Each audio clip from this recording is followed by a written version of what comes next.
오늘이 2013년 마지막 주일입니다. 이 앞쪽에 자리 마지막이라는 단어를 제가 어렸을 때 어른들이 참 싫어하시더라고요. 마지막, 끝 이런 단어를 아주 터부시하고 잘 안 하시더라고요. 그런데 마지막이라는 단어를 좋아하는 사람이 있을 수 있죠. 어떤 사람은 마지막이라는 단어를 좋아할까요? 지금 심한 고통 중에 있는 사람은 이 고통이 마지막이기를, 이 불행이 마지막이기를, 힘든 사람은 이 힘듦이 이제 마지막이기를 원하실 거예요. 근데 지금 막 행복하고 고통도 없고 어려움도 없고 꿈이여 깨지 말라, 우리 꿈이 행복하면 꿈이여 깨지 말라 그러잖아요. 그 정도로 행복하면 마지막에 오는 게 너무 싫을 거예요. 여러분들은 어떻습니까? 전자입니까? 후자입니까? 마지막이 오기를 좋아하세요? 아니면 마지막 오기를 막 싫어하세요? 마지막 오기를 좋아해요. 고통스럽군요, 지금 삶이. 네, 그럴 거예요. 지금 내일 결혼하는 사람에게 마지막이라면 싫어할 거예요. 결혼을 한번 해보고 마지막이 됐으면 좋겠다. 사람들은 마지막을 싫어하는데요.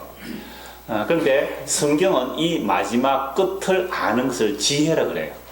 끝을 모르면 지혜가 없는 줄 알았잖아요. 제가 지사님 교사를 이런 얘기 했어요. 우리가 텔레비전에서 축구 중계를 하는데 그게 자막이 물론 요즘 뭐 라이브 해놨잖아요. 생방송 또 생방송 아닌가 해놨는 표시를 하는데 만약 그 표가 없다면 이미 재방송인데 생방송인 줄 알고 보면 그 축구가 재밌을 거예요. 막 손에 막 진땀이 나면서 이겨라 하면서 이렇게 응원도 할 건데요. 근데 그게 생방송인 줄 알고 보는 사람은 재밌겠지만 그게 이미 재방송인 줄 아는 사람은 보면 어떨까요? 마음이 싱거워요. 그게 물론 축구 되게 좋아하는 사람은 그 기술을 보기 위해서 한 번 더 볼 수 있겠지만 그건 너무 싱거운 거예요.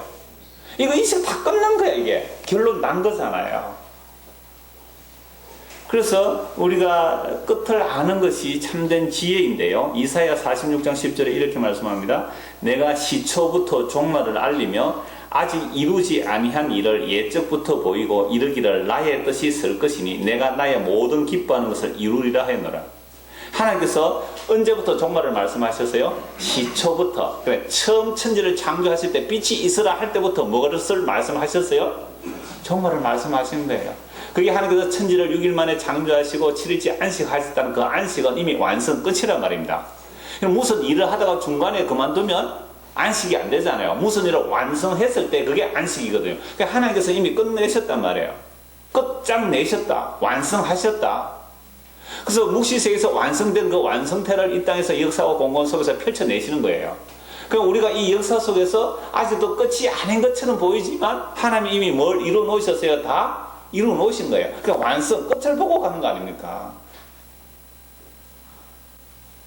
그래서 하나님께서 시작부터 내가 종말을 다 알려놓았다. 아직 이루어지지 아니한 일을 예적부터 이미 보였고, 그리고 나의 뜻이 설 것이니 내가 나의 모든 기뻐하는 것을 이루리라 라고 말씀하셨습니다. 그래서 이 역사는 하나님의 뜻이 이루어지는 마당이에요. 그걸 좀 어려운 말로 장이라 그러잖아요.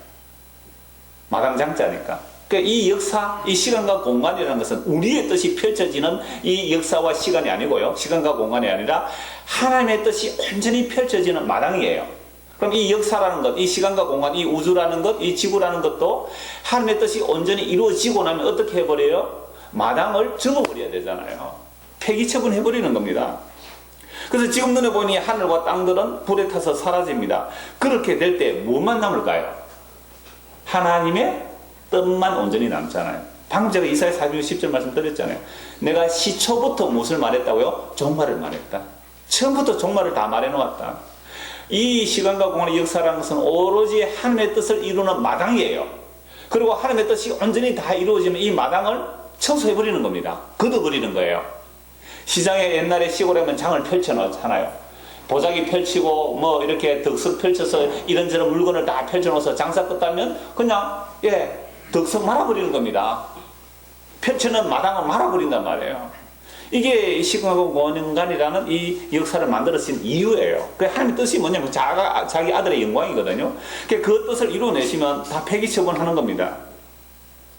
그래서 하나님의 뜻이 온전히 이루어지면 이게 폐기 처분하는데, 오늘 우리가 정말로 내가 소중하다고 여기고 목숨처럼 붙들고 있는 그것들이 주님께서 이 마당을 치우실 때, 이 역사를 거두어 버릴 때에 남겠느냐 한번 생각해 보란 말이죠. 그래서 풀과 나무와 짚으로 지은 집들은 태워서 없어지고 금광과 보석은 남는다 그랬잖아요. 그러니까 우리가 귀하다고 여기는 것, 이건 없으면 안 된다고 여기는 그런 것들은 사실은 풀과 나무와 짚이에요. 사람의 공력과 사람의 뜻과 사람의 의지로 나오는 것들이 풀과 나무와 짚이에요. 하나님의 뜻 안에서 하나님께서 그 아들 예수 그리스도를 통하여 우리에게 주어진 것들은 다 금광과 보석입니다. 근데 우리는 이 세상에서 하나님께서 예수 그리스도 안에서 우리에게 주시는 것들은 풀과 나무와 짚처럼 보여요. 근데 우리가 이 세상에서 내 의지로 만들어내는 것들, 내 공력과 내 노력으로 만들어내는 것들은 금광과 보석처럼 보이잖아요. 이게 그걸로 볼 수 있는 시각이 하나님의 말씀을 통해 하는 겁니다. 그래서 주님 오시는 그날에 내가 지금 추구하고 있는 내 삶의 목적과 방향이 과연 남겨질 것인가, 불에 태워질 것인가. 이 연말 한번 생각해 보면서 오늘 말씀을 보려고 합니다. 지난주에 아내들이여라는 말씀을 보았습니다. 아내들이여 남편에게 복종하라. 교회가 그리스도에게 복종하듯이 아내들이여 남편에게 복종하라는 말씀을 보았습니다. 그래서 사라가 아브라함을 주라고 하여 사라가 단장했다 그러잖아요. 아브라함이 바로왕에게 자기 아내를 넘깁니다. 동생이라고 넘기잖아요. 그럴 때도 사라는 주라고 하고서 순종해서 갔다. 두 번이나 그랬잖아요. 이러한 사라가 남편에게 주라고 하는 그 자세가 아내가 단장하는 거예요. 머리나 화장빨로 단장하는 것이 아니고 그것이 바로 단장하는 것이다. 이것은 교회가 그리스도에게 복종하는 것처럼 아내가 남편에게 복종하라는 말씀을 드렸습니다. 자, 이 말씀을 듣고 지난주에 남편들이 기분 좋아했다는 소식을 제가 들었어요. 그 남편은 설교 잘못 들은 겁니다. 남편이 기분 좋아할 이야기는 아니거든요. 그래서 부인에게 이것저것 해오라 할 때에 부인이 그 남편의 정욕을 채우기 위한 복종은 아니거든요. 근데 우리는 뭐 해요? 밥 가져와. 그 다음에 또요? 커피 가져와. 이러잖아요. 그러한 복종하라고 하신 말씀은 사실은 아니에요. 교회와 그리스도의 비밀을 말하기 위해서 아내가 남편에게 복종하라고 그랬는데 그 말을 듣고 기분 좋아하면서 다음 주는 안 와야지 그랬답니다. 왜? 다음 주는 남편 나라는 말이 나오기 때문에. 물론 농담으로 한 줄 압니다. 그러니까 이 말씀은 교회와 그리스도에 대한 말씀이기 때문에 아내만이 아니라 남편들도 그리스도의 아내이기 때문에, 그래서 그리스도 안에는 남자나 여자나 없다 그랬잖아요. 남자 여자 차별이 없다 그랬습니다. 남편들도 그리스도의 아내이기 때문에 그리스도에게 복종해야 마땅합니다. 그렇다면 남자된 오늘 우리 남편들아 라고 시작하니까 남편들이 그리스도에게 어떻게 복종하는가 할 때에 25절입니다. 오늘 본문. 남편들아 아내 사랑하기를 그리스도께서 교회를 사랑하시고 그 교회를 위하여 자신을 주심같이 하라. 이는 곧 물로 씻어 말씀으로 깨끗하게 하사 거룩하게 하시고 자기 앞에 영광스러운 교회로 세우사 티나 주름 잡힌 것이나 이런 것들이 없이 거룩하고 흠이 없게 하려 하심이라. 그러니까 그리스도께서 교회를 위해 자기를 주셨다는 말씀이죠. 자기 전부를, 자기 생명을 다 주셨다. 이것이 바로 남편들이 아내에게 사랑해야 될 모습이라는 겁니다. 그래서 가정이라는 것은 남편은 그리스도의 역할극을 하는 것이고 아내는 교회의 역할극을 하는 겁니다. 그게 결혼을 통하여 하나님께서 우리에게 뜻하시는 바 교회와 그리스도의 비밀들이거든요. 이 뜻을 알지 못하면 제가 결혼 주례할 때마다 그 말씀 드리잖아요. 왜 결혼합니까? 당신이 만약에 행복하기 위해서 결혼한다면 그럼 반드시 불행할 수밖에 없어요. 우리는 결혼해서 물론 행복하게 사시는 거 좋겠죠. 그러나 그것 자체로 목적이 아니에요. 그 결혼을 통하여 그리스도와 교회의 비밀을 알아가야 되는 겁니다. 그래서 아내는요, 얼마나 내가 그리스도에게 복종하지 못하는지를 남편에게 복종 안 하는 여러분들의 모습을 보면서 회개하고 예수를 믿어야 되는 겁니다. 오늘 남편들이요, 여러분들이 얼마나 자기 아내에게 자신을 온전히 못 주는지 한번 실천해보므로, 그래서 그리스도께서 우리를 위해서 대신 죽는 길 외에는 다른 길이 없구나를 알아가셔야 되는 거예요. 전에 한번 이런 예를 들었잖아요. 아주 남편이 돈을 잘 버는 부자였어요. 근데 이 아내가 이혼 소송을 건 겁니다. 이혼 법정에 갔습니다. 그래서 그 판사 앞에서 말을 하죠. 남편이 이렇게 말해요. 여보, 내가 당신에게 못한 게 뭐였어요? 내가 명품 백을 안 사줬느냐고. 내가 명품 옷을 안 사줬느냐고. 내가 용돈을 뭐 안 줬느냐고. 내가 뭐 시댁에 가는데, 저 친정에 가는데 내가 어떻게 뭐 후원을 안 했느냐고. 그러니까 이 아내가 있다가, 예, 다 하셨어요. 나에게 좋은 가방도 사주고 좋은 옷도 주시고 용돈도 주셨어요. 모든 것을 다 주셨어요. 그러나 단 한 가지, 당신을 나에게 주지 않았습니다. 그래서 나는 당신과 이혼하겠습니다. 근데 오늘 예수님께서 어떻게 하셨다고요? 자신을 우리에게 주셨잖아요. 오늘 그 얘기예요. 그래서 남편이 아내를 사랑할 때 어떻게 해야 된다고요? 자기 자신을 주세요. 남편들은 자기 자신을 주는 게 아니라 꼭 뭐 가지고 옵니까? 뭐 선물 하나 가지고 뭐 좀 찔리는 일이 있어요. 왜 갑자기 뭐 안 하는 뭐 꽃을 사오고 뭐 또는 뭐 이렇게 반지를 사오고 목걸이를 사오고 뭔가 꿀리는 게 있는 거예요. 물론 아닌 사람이 있을 줄 압니다. 알뜰살뜰하게 모아가지고 용돈 챙겨놨다가 아내를 기쁘게 하기 위해서 그러는 건 괜찮습니다. 허용합니다. 더 잘 하십시오. 근데 자기가 잘못한 것을 상쇄하기 위해서 하는 짓은 그건 거래예요. 그 아내에 대해서 거래하려고 하는 거예요. 그래서 남편들은 아내를 그리스도께서 교회를 위해서 주시는 것처럼 그렇게 자기를 주라는 말씀인데요. 이거에 또 교회와 그리스도에 관한 비밀들을 어떻게 말씀하시는지 제가 이사야서와 호세아서와 에스겔서를 통하여 그리스도가 교회를 어떻게 사랑하시는지 그 모형들을 먼저 보기를 원합니다. 이사야 54장을 보겠습니다. 구약성경 이사야 54장입니다.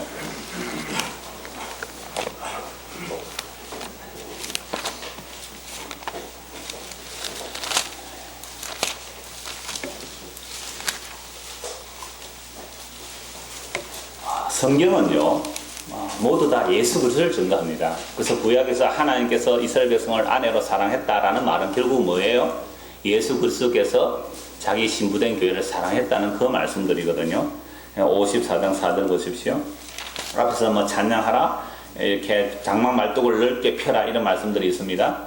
4절 두려워하지 말라, 네가 수치를 당하지 아니하리라. 놀라지 말라, 네가 부끄러움을 보지 아니하리라. 네가 네 젊었을 때의 수치를 잊겠고 과부 때의 치욕을 다시 기억함이 없으리니 이는 너를 지으시니가 네 남편이시라. 그의 이름은 만군의 여호와이시며 네 구속자는 이스라엘의 거룩한 이시라. 그는 온 땅의 하나님이라 일컬음을 받으실 것이라. 여호와께서 너를 부르시되 마치 버림을 받아 마음에 근심하는 아내 곧 어릴 때의 아내가 되었다가 버림을 받은 자에게 함과 같이 하실 것임이라. 내 하나님께서 말씀하셨느니라. 내가 잠시 너를 버렸으나 큰 긍휼로 너를 모을 것이요 내가 넘치는 진노로 내 얼굴을 네게서 잠시 가렸으나 영원한 자비로 너를 긍휼히 여기리라. 내 구속자 여호와께서 말씀하셨느니라. 이런 고대 사회 속에서 여자가 시집을 갔는데 그 시댁에서 쫓겨난다는 것은요 죽음이에요. 시댁에서 소박을 맞아 친정에 오면 친정에서 어떻게 합니까? 그 돌아온 여자아이를요 죽입니다. 며칠 전에 잠시 드라마 한 5분 정도 봤는데 그런 드라마가 나왔어요. 엄마가 딸을 어떻게 해요? 목 졸라 죽이려고 해요. 소박 맞아 온 그 아이를. 별의 손그래? 맞아요? 그 이야기 맞습니까? 드라마를 일로 안 보시고 성경만 보시고나 너무 부족해서 통하지 않는. 저도 그게 뭔지 모르는데 약간 그 부분이 있었어요. 그러니까 소박 맞아서 집에 왔는데 자기 엄마가 아버지가 죽이려고 하잖아요. 아버지가 죽이려고 하니까 엄마가 내가 내 손으로 죽였다고 목 졸라다가 못 죽이고 막 도망가게 하는가 그런 내용이 잠시 나왔어요. 그러니까 옛날에 정말로 그랬어요. 여러분 그때 태어나서 어쩔 뻔했어요 여자들이요. 그때는 가서 뭐 약간 시집에 가서 죽어야 돼요. 그 집 귀신이 돼야 된다 그러잖아요. 그런데 이 시집간 여자가 뭔가 수치가 됨이 있었겠죠. 남편이 싫어해도 이혼감이에요 사실은. 어릴 때에 수치를 발견한 겁니다. 그러니까 결혼을 했는데 처녀의 흔적이 없으면 이혼감이에요 그게. 율법에 나와요. 근데 내 딸이 처녀인데 남편이 억지로 싫다고 처녀 아니라고 하면 그 처녀된 증거로 이불자리를 들고 가서 증거를 해야 돼요. 그게 성경에 다 나오는 말씀들이거든요. 근데 이 어떤 여자가 처녀가 시집을 갔는데 남편이 뭐 처녀가 아니라고 했든지 아니면 여자에게서 뭔가 흠을 발견하고 소박 맞은 거예요 지금. 그게 어려서 홀로 된 여인. 그래서 자녀를 낳지 못했거나 또 쫓겨난 과부. 이걸 지금 이스라엘로 비유하는 거예요. 그러니까 하나님께서 이스라엘 백성을 애굽에서 끄집어냈을 때 자기 아내로 끄집어내셨거든요. 근데 이 아내 된 이스라엘이 하나님을 반역하는 것, 하나님 외에 다른 것을 의지하는 것을 바람피했다 음행이라고 그럽니다. 그래서 하나님께서 잠시 버려요. 그게 바벨론 포로로 끌려가는 겁니다.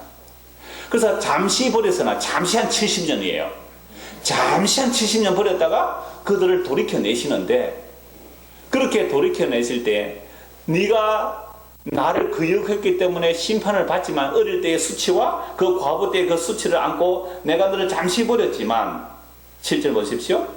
6절 보십시오. 여기서 너를 부르실 때 마치 버림을 받아 마음에 근심하는 아내, 곧 어릴 때의 아내가 되었다가 버림을 받은 자.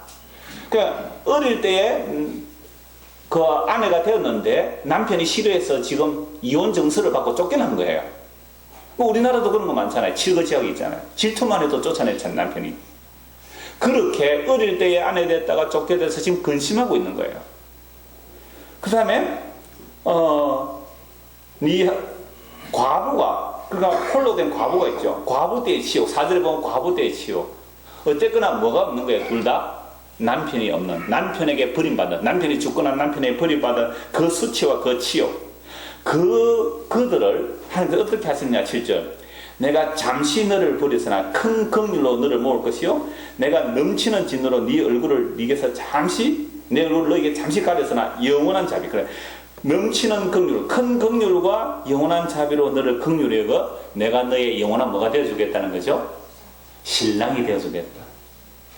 여러분, 이 이야기잖아요. 이사야 말씀이 그러합니다. 62장도 보십시오. 이사야 62장.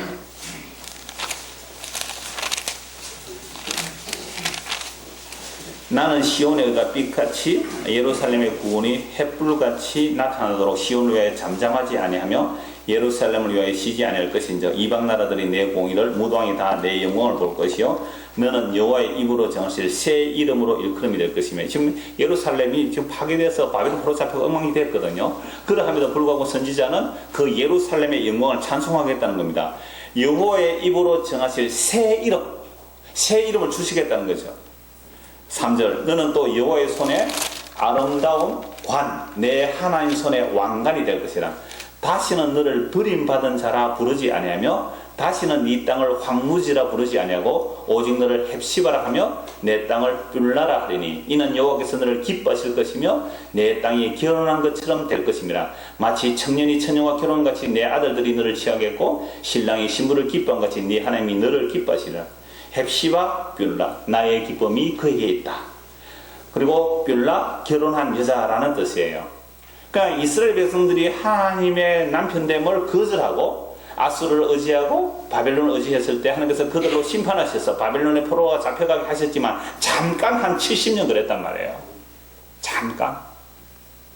그러나 하나님께서 큰 긍휼과 영원한 자비로 그들을 불러내시는데 불러내셔서 내가 너를 헵시와라 뷸라라. 그리고 내가 너를 취하겠고 신랑이 신부를 기뻐한 같이 네 하나님이 너를 기뻐하시라. 전부 다 무슨 관계를 말하죠? 남편과 아내의 이야기를 지금 이사야 선지자에서 하고 있는 겁니다. 여러분, 더 잘하는 호세아 말씀을 보시죠. 호세아 2장입니다. 소선지에서 호세아 2장을 보십니다. 다니엘 다음에 호세아서 2장. 호세아 선지자가 음란한 여인 고멜을 만나 결혼한 얘기를 다 잘 아시지 않습니까? 14절부터 제가 읽어드리겠습니다. 그러므로 보라, 내가 그를 타일러 거친들로 데려와서 말로 위로하고, 바람 피워서 시보아서라도 원래 음란한 여인이었어요. 근데 그런 여인을 결혼했는데 결혼하고서 또 바람나가 또 나간단 말이죠. 그를 타일러 거친들로 데려가서 말로 위로하고 거기서 비로소 그의 포도원을 그에게 주고 아골 골짜기, 무슨 골짜기인지 아시잖아요? 아간이 죽임당 그 아골 골짜기 같은 그런 곳을 소망의 문을 삼아 주리니 그가 거기서 응대하기를 어렸을 때에 애굽 땅에서 올라오던 날과 같이 하리라. 애굽 땅에서 올라올 때 이스라엘 백성을 하나님께서 어떻게 대우하셨어요? 아내로. 물론 다른 표현들 많습니다. 하나님은 아버지고 그들은 자녀고 하나님은 목자고 그들은 양이고 다른 표현을 말하지만 오늘은 남편과 아내의 이야기를 하는 겁니다. 내가 올라오는 날에 애굽에서 올라올 때 어떻게 인도해내셨다고요? 아내로. 16절. 여호와께서 이르시되 그 날에 네가 나를 내 남편이라 일컫고 다시는 내 바알이라 일컫지 아니하리라. 내가 바알들의 이름을 그의 입에서 제거하여 다시는 그의 이름을 기억하여 부르는 있게 하리라. 그러니까 하나님을 나의 남편으로 불러야 되는데 무엇을 남편으로 불렀어요? 바알을 내 남편으로 부르고 갔단 말이에요. 근데 그들이 이름 원래 하나님이라고 했어요. 그러니까 하나님으로 불렀는데 그 하나님이 뭐였어요? 바알이에요. 바알이 뭐였습니까? 풍요와 다산의 신이거든요. 그러니까 하나님께 부르면서 하나님 뭘 달라고 했어요? 나로 부자 되게 해주세요. 나로 세상에 복 주세요 하고 따라가는 거예요. 그러니까 그 하나님이 아니고 뭐라고요? 바알이에요. 그래서 하나님께서 자기 백성을 사랑하실 때는 다시는 네 입에서 무슨 이름을 못 부르게 하겠다? 바알을 못 부르게 하겠다. 네 탐심을 따라 하나님의 이름을 못 부르도록 하겠다. 이게 하나님의 사랑이잖아요. 근데 이 사랑을 받는 자는 지금 어떤 형편에 처해서요? 잠시 고난당하는 거예요. 몇 년요? 70년. 잠시잖아요. 인생이 70여 강건한 80일째라도 그 일평생은 수고와 슬픔뿐이요. 하나님의 진노 중에 지나가니. 하나님의 진노 중에 우리가 인생 7, 80 보내는 겁니다. 하나님의 진노 중에 지나가니. 잠시예요. 7, 80년. 그래서 우리 인생의 날 개수함을 알라 그랬잖아요. 날 개수함. 그래서 바알의 이름을 제거해 버리겠다. 다시는 그의 이름을 기억하여 부르는 없게 하겠다. 이게 바알을 쫓아가는 우리에게는 상실감, 아픔이겠지만 하나님의 자기 백성을 향한 하나님의 엔드레스 러브예요. 무궁한 사랑으로 내가 너를 사랑하는 거로. 이게 사랑이라니까요. 우리 늘 뭘 불러왔어요? 교회 다니면서 하나님을 불렀는데 하나님 속에 바알이 다 들어있어요. 그 바알을 부숴버리잖아요. 바알을 부수니까 어떤 마음이 들었어요? 내가 하나님 열심히 섬겨봤다 하나님 나한테 복도 안 주고 나 하나님 안 믿을래 이런 마음이 들었잖아요. 그러다가 어떻게 여기까지 왔죠. 하나님은 복 주는 하나님이 아니고 세상에 말하는 그런 바알이 아니고 하나님 자기 영광을 위하여 자기 백성을 불러내시는 하나님이구나. 그걸 알고 여러분들 와서 앉아서 지금 고개 끄덕끄덕 하고 계시는 분 계시거든요. 자, 그래서 그 날에는 내가 그들을 위하여 들짐승과 공중의 새와 땅의 곤충과 더불어 언약을 맺으며 또 이 땅에서 활과 칼을 꺾어 전쟁을 없애하고 그들로 평안을 누게 샬롬을 주겠다는 겁니다. 내가 네게 장가들어. 하나님께서 어떻게 해요? 다시 장가들겠대요. 어릴 때 부끄러움을 당하여 남편에게 버림받은 거예요. 어릴 때. 또는 남편이 죽어서 과부가 된 그들에게 내가 다시 너에게 장가갈게. 깨끗한 여자에게 가요? 더럽혀진 여자에게 가요? 더럽혀진 여자에게. 깨끗한 여자에게 가시는 게 아니에요. 더럽혀진 여자에게 내가 너에게 장가들겠다고. 내가 너에게 장가들겠다고. 그래서 어떻게 하시게요? 영원히 살되 공의와 정의와 은총과 긍휼을 이루며 내가 네게 장가들며 진실함으로 네게 장가들리니 네가 여호와를 알리라. 그러니까 여호와 하나님이 어떤 분임을 알게 되죠. 우리가 여호와 하나님이 어떤 분임을 알게 된다고요? 나는 뭐한 여자예요? 날마다 바람피는 여자. 오늘은 이 남자, 내일은 저 남자. 이랬다 저랬다. 그 유명한 베르디의 가곡이죠. 네, 베르디 노래 있잖아요. 이랬다 저랬다 이 남자 저 남자. 그게 우리의 본성들이에요. 이건 여자만 말하는 겁니까? 아니죠. 남자들도 마찬가지잖아요. 남자는 괜히 자기는 아닌 척하고 시집대지 마세요. 남자들도 다 똑같아요. 예수님을 영원한 신랑 외에 맨날 이것저것 눈 돌리고 있지 않습니까? 그런데 이런 자들이 어떻게 여호와 하나님을 아느냐 하면 내가 너가 부르는 그 바알의 이름을 제거하고 내가 너에게 장가들 것인데 그 큰 긍휼과 자비로 영원히 내가 너와 함께 살겠다. 그렇게 될 때에 비로소 너희가 여호와가 누구인지 알리라. 이 과정이 성도에게 허락된 우리 인생의 역사들 가운데 발견할 하나님의 사랑이에요.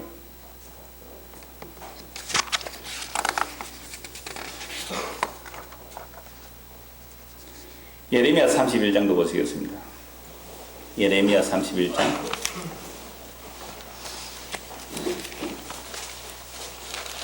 31절 보시죠. 여호와의 말씀이니라. 보라, 날이 이르리니 내가 이스라엘 집과 유다 집에 새 언약을 맺으리라. 이 언약은 내가 그들의 조상들의 손을 잡고 애굽 땅에서 인도하여 내던 날에 맺은 것 같이 아니할 것은 내가 그들이 남편이 되었어도 그들이 내 언약을 깨뜨렸습니다. 여호와의 말씀입니다. 자, 이스라엘 백성, 아까 이사야에서 말씀했죠. 애굽에서 이스라엘 백성을 끄집어낼 때 뭘로 끄집어내셨어요? 하나님이 남편이고 이스라엘 아내로 끄집어내요. 그러니까 손을 잡고 끄집어냈어요. 왜 손을 잡고 끄집어냈습니까? 안 나오려고 하니까 안 나가려고 하니까 어디가 좋았어요? 애국이 좋아서, 세상이 좋아서 안 나가려고 하니까 남편이 손을 잡고 강제로 끄집어낸 겁니다. 소돔과 고모라 성에도 보십시오. 누가 끄집어냅니까? 하늘에서 불이 내려오는데 그게 퍼지고 있으니까 천사가 손을 잡고 끄집어냈다니까요. 롯과 아내를 한 천사가 손을 잡고 끄집어내고, 두 딸은요 또 다른 천사가 손을 잡고 끄집어낸 거예요. 그러면서 하나 이야기했죠. 뭐 하지 말라? 뒤를 돌아보지 말라. 누가 뒤를 돌아봤어요? 그래, 여자가 유혹에 약하다니까요. 그래서 여자 말 듣지 마라 그랬잖아요. 여자가 뒤로 돌아보면 소금기둥이 되었더라고. 지금도 사회바다 가면 그건 아니에요. 사회바다에 소금기둥이 서 있다고 그래서 안 가봐서 모르겠는데, 하여튼 소금기둥이 꼭 여자 상처럼 이렇게 뒤로 돌아봐 딱 멈춰. 이렇게 된 소금기둥이 있대요. 그래서 별명을 뭐라고 붙였어요? 그걸 로세츠라고 그랬어요. 그 예수님께서 뭐라고 말씀하셨어요? 로세츠를 기억하라. 저와 여러분들은 오늘 이 시대 속에서 하나님께서 여러분의 손을 잡고 이 세상에 끄집어낸 거예요. 끄집어내서 질질 끌려가는데 마음이 자꾸 어디로 가요? 세상으로 가니까 로세츠를 기억하라 한 것 아닙니까? 그래서 예레미야 말씀, 지금 이사야, 예레미야, 호세아 다 같은 말씀이에요. 하나님께서 남편이 되셔서 이스라엘 애국에서 끄집어서 끌고 나오는데, 우리 청년들이 그래요. 목사님 무서워요. 왜? 내 좋아하는 것들이 빼앗아 간다니까 싫어요. 아니요, 그게 진짜 사랑이라니까요. 끄집어내지는 거 안 끄집어내면 어떻게 돼요? 소돔과 고모라에서 불태워 죽는데, 그것에서 끄집어내는데, 나 저기 불탈래, 하나님 날 잡아가지 마세요, 이러고 있는 거예요. 청년들이 아직 몰라서 그렇잖아요. 그래서 하나님께서 그 남편이 되어 있어서 이스라엘은 아내의 손을 잡고 애굽에서 끄집어냈는데, 세상에 광야에 끄집어냈다니 하는 말이 뭐예요? 내가 보고 싶어서 왔어요. 왜 날 끄집어내가 이 고생 시키느냐고. 그럼 남편에게 꼭 그런 원망하죠. 내가 당신한테 시집 올 때 이 고생하자고 시집 왔단 말이죠. 시집 왔더니 당신이 지금 나에게 주는 게 뭐냐고 내 투덜투덜대잖아요. 꼭 누구에게 투덜대듯이? 예수님에게 투덜대듯이. 그래서 이스라엘 백성이 광야에서 물 없다고 원망, 양식 없다고 원망, 하늘에서 만나 내렸잖아요. 반석에서 물이 터졌잖아요. 그거 싫대요. 애국에서 먹었던 그 맛있던 피자. 그 오늘 아침에 우리 주일 때 피자 먹었어요. 그 맛있던 짜장면, 잡채, 뭐 이런 거, 뷔페 가서 먹던 거, 고기, 이런 게 없으니까 자꾸 그쪽으로 가서 그러잖아요. 그러니까 하나님께서 손을 잡아 끄집어내었는데도 몸은 끌려 나왔지만 마음은 어디로요? 애고로 향해요. 그래서 아예 내가 새 언약을 만들겠다. 그 새 언약이 뭐예요? 말씀이 돌판에 기록되는 것이 아니라 마음에 새겨버리겠다.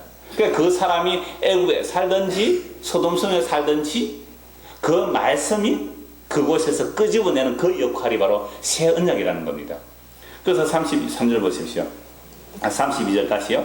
이 언약은 내가 그들의 조상들과 손을 잡고 애굽 땅에서 인도하여 내던 날에 맺은 것과 같이 아니할 것은 내가 그들의 남편이 되어서도 그들이 내 언약을 깨뜨렸습니다. 제가 이렇게 비유로 말씀을 드리고 이 성경 말씀 한 절 보니까 눈에 좀 선하게 들어오시오. 아, 그렇구나. 왜 새 언약을 맺는다고요? 손을 잡고 끄집어내는데 자꾸만 마음이 어디로 가요? 마음이 애굽으로 가죠. 그래서 그 마음 안에다가 뭘 넣어버리겠다고요? 하나님의 말씀을 넣어버리겠다. 이 말씀을 넣는다는 것은 다른 말로 성령이 임했다. 성령이 임해서 뭘 알게 하여? 하나님의 말씀을 깨닫고 기억나게 하시는 거예요. 그게 새 언약을 맺어버리는 거예요. 이제 애굽에 살아도 어디에 사는 겁니까? 예수 안에 사는 거예요. 소돔과 고모라 땅에 살잖아요. 우리가 소돔과 고모라 땅에 살더라도 우리는 예수 안에서 사는 거예요. 하나님 나라를 살고 있는 겁니다. 그게. 그러나 그날 후에 내가 이스라엘 집과 맺은 언약을 이러하니 곧 내가 나의 법을 그들의 속에 두며 그들의 마음에 기록하여 나는 그들의 하나님이 되고 그들은 내 백성이 될 것이라. 나는 그들의 남편이 되고 그들은 내 신부가 될 것이라. 이제는 영원히 변치 않을 약속이 무슨 언약이에요? 새 언약이잖아요. 그래서 이 새 언약을 예수님께서 뭘로 이루어내십니까? 십자가에서 다 이루시잖아요. 그래서 십자가에서 다 이루었다신 그 다 이루신 뭐예요? 자신의 살과 자기의 피를 주는 겁니다. 자신의 생명을 주시는 거예요. 그래서 에덴 동산에서 아담이 하와의 그 죄를 뒤집으시는 것처럼 책임을 아담에게 물으세요. 하와에게 묻지 않았어요. 그 아담에게 책임을 최종적으로 물어버리잖아요. 아담아 네가 어디 있느냐? 하나님이 아담을 찾아오셨잖아요. 그것처럼 예수님의 그 옆구리에서 물과 피를 쏟으심으로 그 신부를 받아들이는 한 몸 되게 만드시는 그 살과 피가 새 언약입니다. 그래서 예수님께서 새 언약은 즉 자기 자신을 주신 거예요. 자기의 생명을 주신 것이 새 언약입니다. 오늘 본문 다시 보시죠. 25절입니다. 남편들아 아내 사랑하기를 그리스도께서 교회를 사랑하시고 그 교회를 위하여 주심같이 하라. 예수 그리스도께서 교회를 위하여, 그리스도의 신부를 위하여 자기를 주었다는 이야기를 제가 지금 이사야서와 호세아서와 예레미야 선지자를 통하여 말씀을 보았죠. 그러나 구약성경 전부 누구를 증거하죠? 예수 그리스도를 말하잖아요. 예수 그리스도가 자기 신부를 어떻게 사랑해서 자신을 주신 이야기를 하는 겁니다. 이게 무슨 언약이라고요? 새 언약. 그래서 오늘 이 신약 시대에 우리가 예수를 믿는다는 것은 새 언약의 능력을 받는 거예요. 새 언약의 혜택을 받는 겁니다. 그분의 살과 피가 나를 깨끗게 하시고 의롭게 하시고 거룩하게 하시고 영원한 그리스도의 신부로 점도 흠도 티도 없이 깨끗하게 만들어내시겠다는 그 하나님의 자기 약속, 그 약속의 신실함이 새 언약에 담겨서 우리를 하여금 성령을 통하여 말씀이 우리에게 임하게 되니까 이제 내가 가는 방향을 알게 되고 이 세상의 끝을 알게 되고 그리스도의 신부로 살아가는 그 훈련들을 하게 위해서 우리를 어디로 모아놨어요? 교회로 불러 모은 겁니다. 그래서 교회는요, 태권도 도장과 같아요.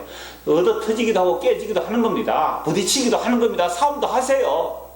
괜찮아요. 전도의끼리 싸움도 하고 뭐 찢고 뽑고도 뭐 수군대기도 하십시오. 괜찮아요. 그렇다고 제가 뭐 허락받았다고 마음대로 하지 마시고 그거 하시면서 뭘 알라고요? 우리가 깨어지는 겁니다. 그래서 예수님이 대신 죽지 않고는 남편이든 아내든 구원받을 수 없구나. 그 사랑 알아가는 겁니다. 그래서 교회를 불러 모은 거예요. 안 그러면 교회 안 와도 되잖아요. 혼자 고상하게. 무인도 가서 신앙생활을 보세요. 다툴 일이 하나도 없습니다. 무인도 가서 혼자 신앙생활을 보세요. 그렇게 하기 위해서 피하여 도망가지 마십시오.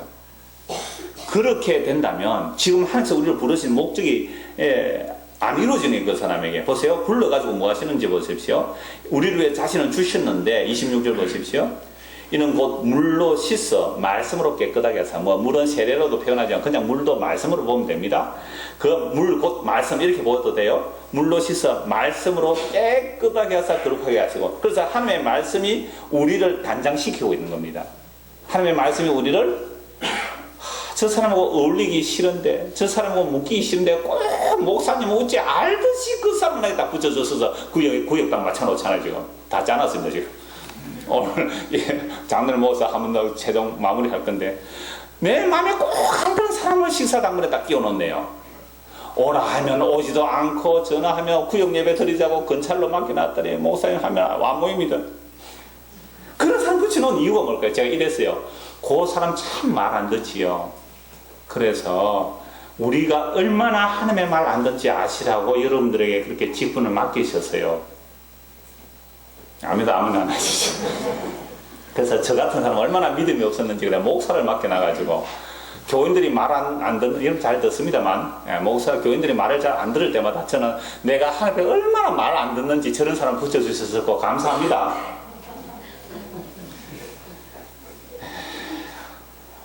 그래서 우리도 하여금 말씀으로 깨끗하게 하고 거룩하게 하기 위해서 이제 교회를 불러 모았는데요. 자기 앞에 심지어 어떤 교회로요? 영광스러운 교회로 세워서 티나 주름 잡힌 것이나 이런 것들이 없이 거룩하고 흠없게 하시려고.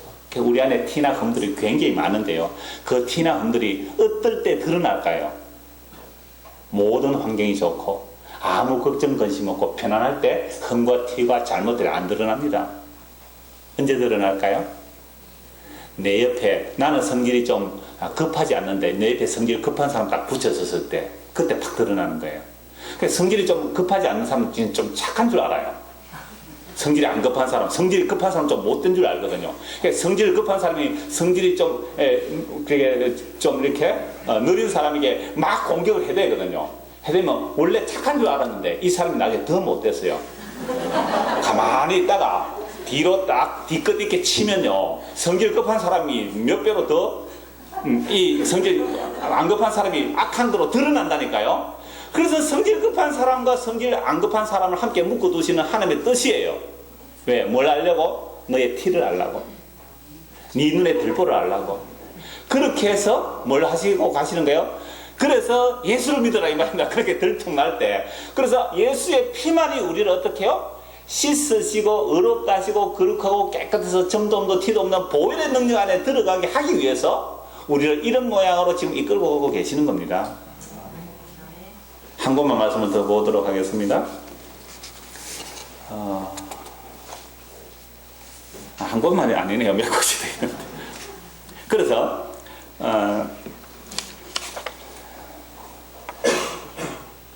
누가복음 20, 그냥 넘어가겠습니다. 야고보서 4장에 보면 이런 말씀이 있습니다. 야고보서 4장 11절 12절 읽어드리겠습니다. 형제들아 서로 비방하지 말라. 형제를 비방하는 자나 형제를 판단하는 자는 곧 율법을 비방하고 율법을 판단하는 것이라. 네가 만일 율법을 판단하면 율법의 준행자가 아니요 재판관이로다. 입법자와 재판은 오직 한 번뿐이시니 너희 구원하기도 하시며 멸하기도 하시느니라. 너는 누구이기에 이웃을 판단하느냐. 자, 우리가 말씀을요, 자기에게 적용 안 하면 이렇게 재판관이 되는 거예요. 그래서 지난주에 아내들아 했을 때에 남편들이 아내에게 뭐라고 말해요? 목사님 말씀 들었지? 복종해. 빨리 복종해. 라고 한다면 그 남편은 말씀 잘못 들은 거예요. 아내들이 할 때는 아내들이 자기에게 그 말씀 적용하면 됩니다. 자, 오늘 남편들이잖아요. 남편들은 그리스도가 교회에서 자신을 주신같이 해라. 그럼 오늘 아내들은 이제 아싸! 지난주에 내가 당했다. 내가 목사님 설교 듣고 내가 복종하느라고 내가 고생했는데 한번 두고 보자. 당신 예수께서 교회에서 어떻게 했죠? 목숨 바쳐 죽었지. 다 날개 죽어봤어요? 지금부터 죽으세요. 라는 식으로 적용하면 여러분들이 뭐가 되어버리는 거예요? 재판관이 되는 겁니다. 무슨 거예요? 재판관이 되면 긍휼 없는 심판을 받는다고 말씀하셨어요. 그래서 적용은 누구에게 해야 돼요? 자기에게만 하세요. 여러분 꼭 부탁드립니다. 목사 설교는 제가 누구하고 들으라고 하는 말 아니에요. 목사 자기가 들어야 될 말이고 여러분 각자가 적용해야 될 거예요. 자, 그러므로 교회도 마찬가지예요. 우리 전부 재판장으로 누가 잘못했나 막 눈을 부르면 살피지 말고 자기의 적용하면 됩니다. 자, 그렇지 않으면요 하나님의 말씀 가지고 싸운다니까요. 봐, 아내는 남편이죠. 나에게 복종해. 또는 아내는 당신은 나에게서 죽어봐. 이런 식으로 나온다는 것은 설교를 둘 다 잘못 들은 겁니다. 자기에게만 적용하십시오. 그렇다면 그리스도께서 교회에서 어떻게 사랑하셨느냐 할 때 로마서 5장 8절에 우리가 아직 죄인되어 있을 때에 또 우리가 하나님의 원수되어 있을 때에 하나님께서 그 아들 예수를 십자가에 죽으심으로 하나님의 자기 사랑 확증하셨어요. 그러니까 하나님의 사랑을 확증해놓고 우리에게 찾아오신 겁니다. 그게 무슨 사랑이에요? 그 아들의 주심이잖아요. 우리들에게 하나님의 사랑의 확정은 자기 아들의 주심이에요. 그 생명을 주신 거예요. 이게 하나님의 사랑의 확정입니다. 다른 데서 무슨 사랑이 있어요? 하나님의 자기 아들을 우리에게 주시기 위해서 십자가에 매다셨는데 그것이 하나님의 사랑의 확정입니다. 이 확정된 사랑을 우리에게 주시는 것이 성도의 남은 생애 속에서 아, 이것이 하나님의 사랑이구나. 그래, 이것이 하나님의 사랑이구나. 그거 알게 하기 위해서 아직도 우리를 살려놓은 거예요. 그러니까 왜 아직 안 죽은지 이유 아시겠죠? 뭘 아직 몰랐어? 하나님의 그 사랑, 하나님께서 예수를 통해서 우리에게 주신 그 사랑을 아직 모르기 때문에 그 상태 그대로 천국 가면 천국도 못 가지만 그 상태로 천국 가면 천국이 지옥이 된다니까요. 그래서 우리로 하여금 이 역사 속에서 반드시 나의 이기적인 욕망들을 깨내시고 아까 말씀 다 보았잖아요. 정말 하나님의 그 사랑을 우리 안에 담아셔서 그래서 가득 충만, 그게 성령 충만이라고 그랬잖아요. 하나님의 말씀으로 충만히 채워서 데리고 가야 돼요. 그래야 천국이잖아요. 천국 가서도 네가 잘났니 내가 잘났니 경쟁하고 시기질투하면 야곱이 얼마나 괴로웠어요. 아내 4명 때문에. 맨날 여보 오늘 나에게 와야 돼요. 합판제까지 사가지고 나에게 와야 돼요. 레와 라헬 그 두 여종까지 4명이 야곱이 얼마나 골치 아팠어요. 집에 오기 힘들었어요. 야곱은 오늘 밤에 가면 또 누구한테 가야 되지. 얼마나 힘들었을까요. 그러한 것들이 없단 말이에요. 그러한 것들이 얼마나 깨어져야 그렇게 될까요. 우리가 얼마나 부서져야 그렇게 될까요. 우리의 남편이신 예수 그리스도께서 나를 주목 안 하고요. 다른 여자를 주목할 때 질투가 난다? 아니라는 거예요. 그 훈련을 교회에서 하는 거예요. 심지어 교회가 목사는 예수도 아니잖아요. 근데 목사가 설교하다 이쪽을 좀 봤다고 이쪽이 안 봤다고 이쪽 사람 삐지가지고 목사님 날 미워고 저 찬양님만 보더라 이러다니까요. 세상에. 물론 여러분들은 그렇지 않습니다. 제가 자, 그래서 성경 한 곳 보고 이제 정말 마무리하겠는데요. 에스겔 16장을 보십시오. 에스겔 16장. 제가 처음에도 말씀드렸습니다. 우리가 그리스도 신부로 부름받았을 때 깨끗한 처녀로 부름받은 거 아니에요. 이미 어떤 여자예요? 더럽혀진 여자예요. 이미 더럽혀진 여자입니다.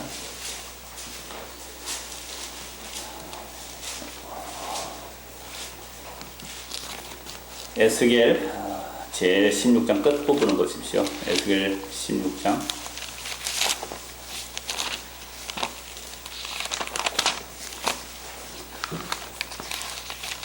에스겔 16장 1절에서 그 59절까지 쭉 보시면 무슨 말씀이 나오는지 간단히 요약을 이렇습니다.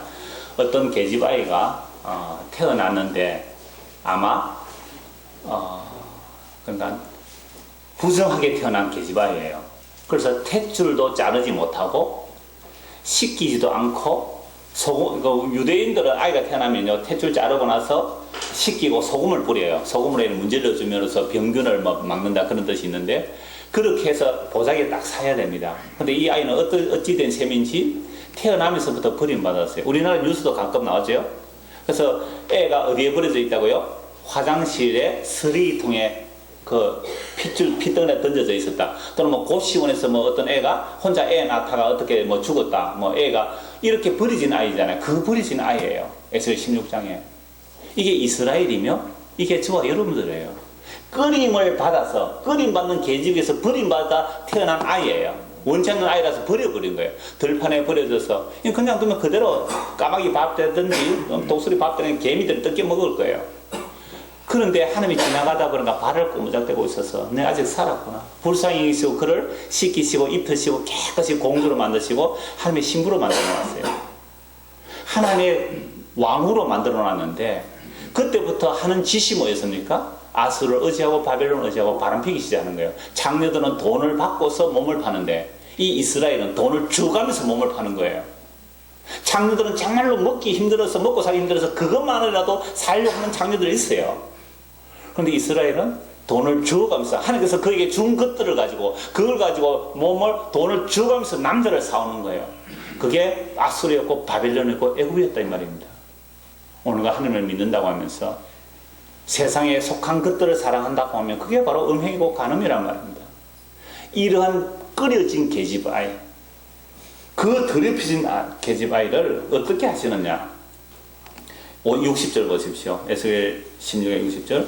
그러나 정말 엉망진창이 되어버리죠. 그러나 처음부터 더럽혀진 계집아이를 하나님의 신부로 만들어놓는데 또 음행하더라면 하나님의 신부가 되었어도 그래서 애굽에 바벨론 포로 잡혀서 다시 돌아오게 하시는 거죠. 60절. 그러나 내가 너의 어렸을 때에 너와 세운 언약을 기억하고 너와 영원한 언약을 세우리라. 그러니까 우리는 하나님 앞에 언약에 신실하지 못해도 하나님이 일양 미쁘시거든요. 하나님의 언약은 신실하시기에 그 하나님의 언약의 신실함 때문에 우리가 구원을 받는 겁니다. 네가 네 형과 아우를 적대할 때 네 행위를 기억하고 부끄러워할 것이라. 내가 그들을 네게 딸로 주려니와 네 언약으로 말미암음이 아니니라. 내가 네게 내 언약을 세워 내가 여호와인 줄 네게 알게 하리니 이는 내가 네 모든 행한 일을 용서한 후에 네가 기억하고 놀라고 부끄러워서 다시는 입을 열지 못하게 하랍니다. 주 여호와의 말씀입니다.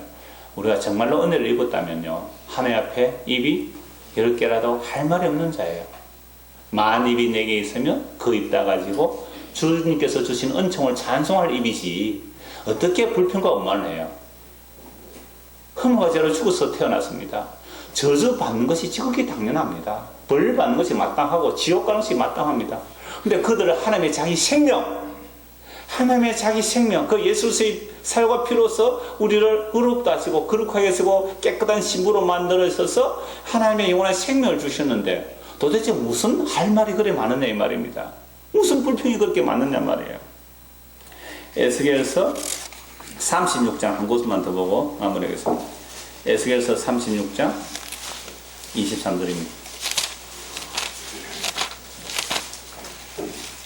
에레미야 31장도 새 언약이지만 에스겔 36장도 새 언약이에요. 23절입니다. 에스겔 36장 23절에서 25절, 26절 제가 쭉 한번 읽어드리겠습니다.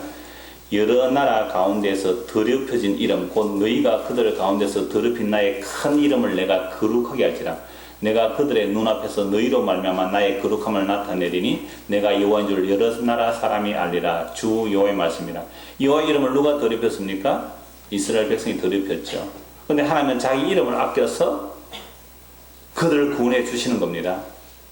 24절. 내가 너희를 여러 나라 가운데서 인도하여 내고 여러 민족 가운데서 모아 데리고 고국 땅에 들어가서 맑은 물을 너희에게 뿌려서 너희로 정결하게 하되 곧 너희 모든 더러운 것에서와 모든 우상 숭배에서 너희를 정결하게 할 것이며 또 새 영을 너희 속에 두고 새 마음을 너희에게 주되 너희 육신에서 굳은 마음을 제거하고 부드러운 마음을 줄 것이며 또 내 영을 너희 속에 두어 너희로 내 율례를 행하게 하리니 너희가 내 규례를 지켜 행할지니라 라고 쭉 이어지는 말씀들이 나옵니다. 보세요. 다시 오늘 본문을 보시기 바랍니다. 에베소서 5장 25절 남편들아 아내 사랑하기를 그리스도께서 교회를 사랑하시고 그 교회를 위해 자신을 주신같이 하라. 이는 곧 물로 씻어 말씀으로 깨끗하게 하사 거룩하게 하시고 자기 앞에 영광스러운 교회로 세우사 티나 주름 잡힌 것이나 이런 것들이 없이 거룩하고 흠이 없게 하시려고 이 말씀을 이해하기 위해서 제가 성경 이사야, 호세아서, 예레미야, 에스겔 구약의 성경 4곳을 읽으니까 이 말씀이 어떻게 되죠? 이해가 되시죠? 오늘날 예수님께서 우리를 불러내신 것은 우리는 이미 더럽혀진, 그래서 그리스도의 신부가 될 수 없는 더럽혀진 여자들이었어요. 그런 자들을 뭐로 깨끗하게 하셨어요?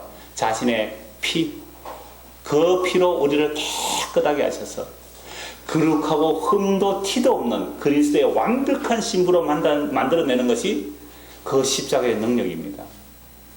그렇게 해서 우리를 불러내신 거예요. 그래서 물로 씻고 말씀으로 깨끗하게 한다는 말씀이 바로 지금 이사야, 예레미야, 에스겔, 호세아 선지자들의 그 말씀들이 바로 요약된 게 이 말씀이에요. 우리로 하여금 물로 씻어 말씀으로 깨끗하게 하사 예수 그리스도의 정도, 흠도, 티도 없는 그 완벽한 신부로 만들어 가시는 것이 우리의 성도의 여정입니다. 예수를 믿는 것으로만 바로 천국 데려가지 아니하시고 이 땅에 남겨두시는 이유는 아직도 우리는 뭐가 많아요? 온갖 점과 한과 티들이 너무 많았어. 이런 것들을 하나하나 다 뽑아내시는 거예요. 여러분 요새 얼굴에 점 있으면 잘 뽑대요. 하나하나가 다 뽑아내요. 그런 점들이 아니에요. 우리 안에 있는 그것들을 다 뽑아내셨어. 그리스도의 그 사랑으로 가득 충만히 채우셨어. 그래서 그곳은 어디나 하늘나라예요. 예수님으로 충만하고 그 성령으로 충만한 그것이란 하늘나라란 말이에요. 그래서 디도스 2장 12절 14절 읽어드리겠습니다. 우리를 양육하시되 경건하지 않은 것과 이 세상 정욕을 다 버리고 신중함과 의로움과 경건함으로 이 세상에서 살고 복스러운 소망과 우리의 크신 하나님 구주 예수 그리스도의 영광이 나타나심을 기다리게 하셨으니 그가 우리를 대신하여 자신을 주심은 모든 불법에서 우리를 속량하시고 우리를 깨끗하게 하사 선한 일을 열심히 하는 자기 백성이 되게 하려 하십니다. 예수께서 우리 위해서 주셨다 그랬잖아요. 주신 이유는 우리를 길러내세요. 양육하시는데 어떻게 양육하십니까? 경건하지 아니한 것과 이 세상의 정욕을 다 버리고 신중하고 의로움과 경건함으로 이 세상에 살게 하려고, 그리고 복스러운 소망과 우리의 크신 하나님 구주 예수 그리스도의 영광이 나타나심을 기다리게 하는 겁니다.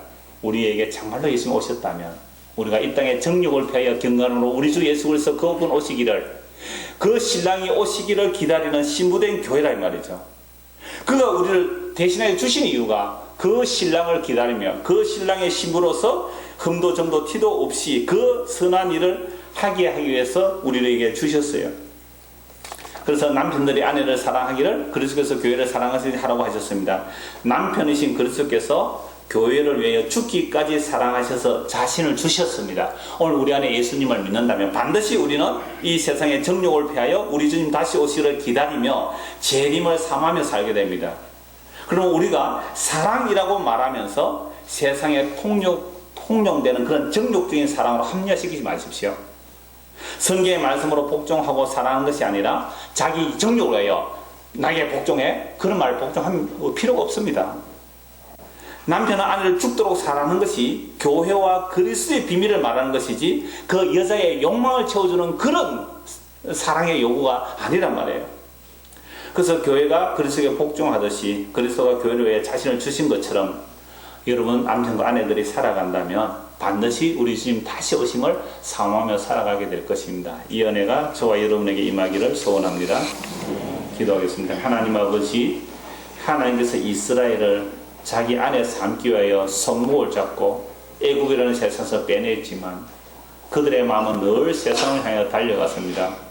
그들에게 하나님께서 새 언약을 말씀하시고 이제 예수의 피로 우리의 마음에 성령을 부어주시고 그 말씀을 우리의 마음판에 새겨주셔서 우리 주 예수 그리스도 다시 오심을 기다리게 하셔서오니 감사를 드립니다.